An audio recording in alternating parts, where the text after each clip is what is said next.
আছে বড় পুকুর, পোনা উৎপাদনের জন্য আলাদা শেড ও প্রয়োজনীয় সরঞ্জাম, তবে ব্যবহার না হয় সব কিছুই পরিত্যক্ত। সরকারিভাবে চাঁদপুরে একমাত্র মাছের পোনা উৎপাদন কেন্দ্রে নেই কোনো কর্মকর্তা। এলাকাবাসী জানান, গত 10 বছর ধরে কেন্দ্রটিতে নেই স্বাভাবিক কার্যক্রম।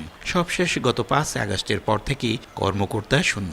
2 জন কর্মচারী থাকলেও গত 4 মাস বেতন ভাতা বন্ধ তাদের। এ কারণে বন্ধ হয়ে গেছে পোনা উৎপাদন। স্থানীয় মৎস্য চাষিদের বাধ্য হয়ে পাশের জেলা থেকে বেশি খরচ করে রেণু কিনতে হচ্ছে।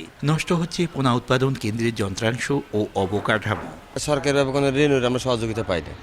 আমরা লাকসাম থেকে আমরা আনতে হয়, অনেক খরচ। যদি সরকারি রেনু পাইতাম তাহলে আমাদের এত টাকা ইনভেস্ট হইতো না, আর বাজারও এত মূল্যে আপনার মাছের দামও হইতো না। আদার দামে আর আমাদের খরচে মিলে না।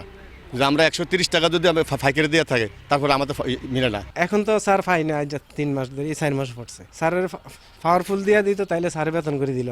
নিউ সানসিল্ক ব্ল্যাক শাইন, নজর কাড়া শাইন চুলের নাম্বার 1 চয়েস। তবে সংকট সমাধানে প্রয়োজনীয় ব্যবস্থা নেওয়ার আশ্বাস প্রশাসনের। এই মাসে হলো পুকুর প্রস্তুতির কাজটা চলবে ফেব্রুয়ারি মাস, আর আগামী মাস থেকে আমাদের উৎপাদনে আমরা চলে যাব।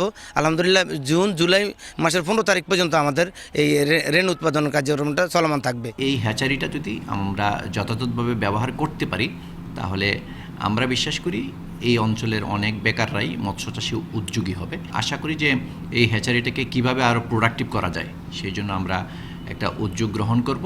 মৎস্য বিভাগের তথ্য মতে আগে স্বাভাবিক উৎপাদনের সময় প্রতি বছর 118 কেজি মাছের রেণু পোনা উৎপাদন হতো এই কেন্দ্র থেকে। ফারুক আহমদ, সময় সংবাদ, চাঁদপুর।